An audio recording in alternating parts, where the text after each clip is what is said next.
tiada keluarannya dan nama-nama sahabat dan sebelum kita mendengarkan tausiah dari Ustaz Fahmi, kita akan dengarkan dulu tausiah dari Nanda dari sekolah. Kita dahulukan Nanda dari sekolah dulu, kemudian setelah Nanda dari sekolah, kemudian Ustaz Fahmi. Demikian kali ini. Assalamualaikum warahmatullahi wabarakatuh.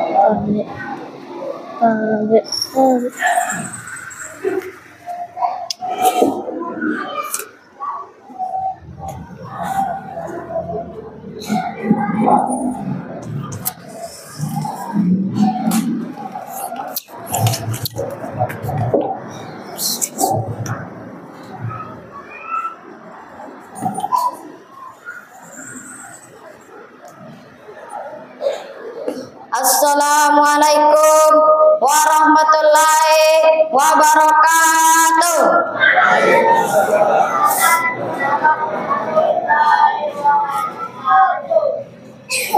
Alhamdulillahilladzi 'allama bil qalam, 'allamal insana ma lam ya'lam.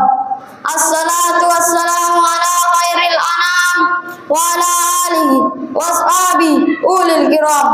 Amma ba'du.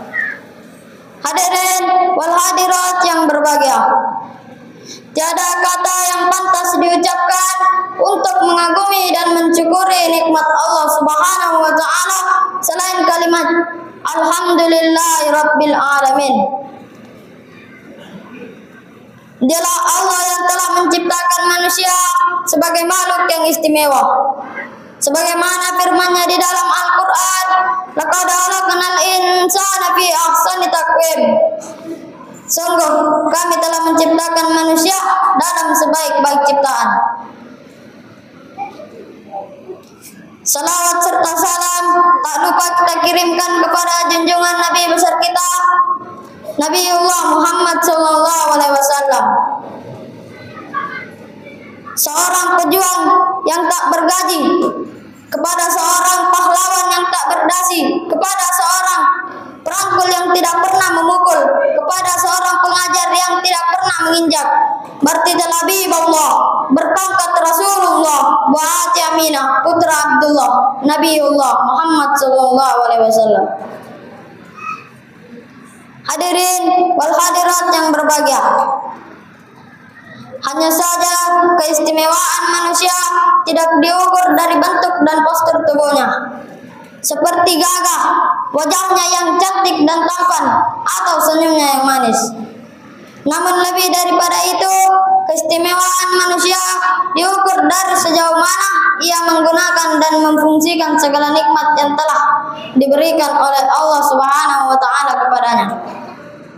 Inilah makna dari firman Allah Subhanahu wa taala, lahum qulubun la yafqahuna biha.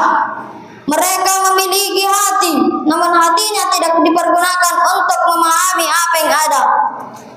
Lahum a'yunun la yubsiruna biha. Mereka memiliki mata, namun matanya tidak dipergunakan untuk melihat. Walahum azanun la yasma'una biha. Dan mereka memiliki telinga, namun telinganya tidak dipergunakan untuk mendengar.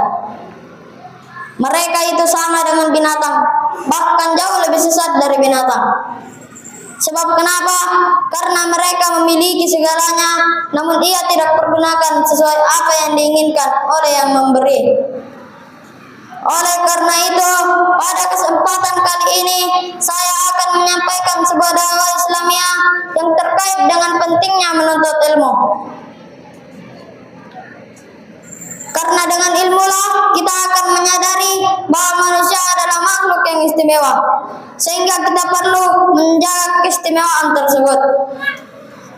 Hadirin wal hadirat yang berbahagia, bila kita membuka ayat-ayat Al-Quran, akan ditemukan satu ayat yang memerintahkan kepada Rasulullah SAW untuk bertanya kepada kaumnya. Bismillahirrahmanirrahim. Qul hal yastawil ladzina ya'lamuna wal ladzina la ya'lamun. Katakanlah ya Muhammad, apakah sama orang yang berpengetahuan dengan orang yang tidak mengetahui?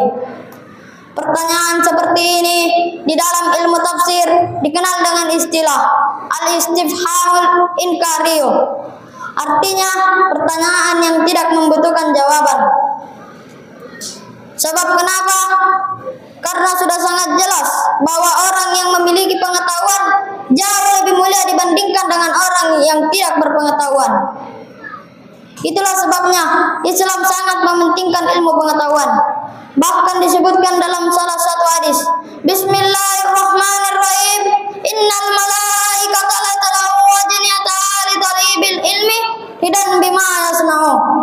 Sesungguhnya para malaikat membentangkan sayapnya kepada orang yang menuntut ilmu pengetahuan sebagai bentuk keridhaan mereka atas apa yang ia lakukan. Sungguh mulia orang yang meluangkan waktunya untuk belajar, dan belajar. Hanya saja perlu dipahami bahwa ilmu bukan sekadar dipelajari, namun ia membutuhkan realisasi atau pembuktian yang nyata lewat tingkah laku dan pengamalan kita. Ilmu akan menjadi mahkota kemuliaan bila kita menyertainya dengan akhlak dan sifat terpuji. Namun ilmu akan menjadi penyebab kehinaan bila ia jauh dari unsur-unsur keimanan. Karena itulah ada sebuah ungkapan, al-adabu qabla ilmi, mendahulukan adab sebelum ilmu. Keduanya harus berjalan bersama. Karena betapa banyak orang yang berilmu, namun ilmunya ia pergunakan untuk membodoh-bodohi orang lain. Dan betapa banyak orang yang kuat imannya, namun kurang ilmunya, sehingga ia mudah dipermainkan dan dibodoh-bodohi oleh orang lain. Itulah sebabnya agama kita senantiasa menganjurkan kepada semua umat manusia untuk selalu meningkatkan ilmu dan ketakwaan. Sebab dengan keduanya lah manusia dapat mencapai puncak kemuliaan. Ilmu akan mengantarkan seseorang menuju kehidupan yang lebih mudah, sementara ketakwaan mengantarkan seseorang menuju kehidupan yang lebih terarah. Sehingga sekali lagi menuntut ilmu adalah sebuah keharusan sekaligus kebutuhan. Banyak ayat dan hadis yang menunjukkan keistimewaan orang yang belajar dan mencari ilmu. Sebagai kesimpulan, tiada kata terlambat untuk memulai sesuatu yang mulia. Jangan karena usia terlanjur tua menyebabkan semangat belajar kita berkurang. Apalagi jika masih muda, gunakanlah waktu dan kesempatan untuk melakukan sesuatu yang mulia. Sebagaimana ada sebuah ungkapan yang mengatakan, ability is of little account without opportunity. Namun ipeko cana tawe, nareko ada inilah kesempatan untuk berdua detona keguna. Saya kira inilah yang bisa saya sampaikan. Kurang dan lebihnya mohon dimaafkan. Kesalahan itu datangnya dari kami, kebenaran datangnya hanya dari Allah yang Maha Esa. Dan saya tutup dengan sebuah pantun. Saya lahir di perbatasan, insya Allah tumbuh cepat segera besar. Mohon dimaklumi, masih tahap belajar.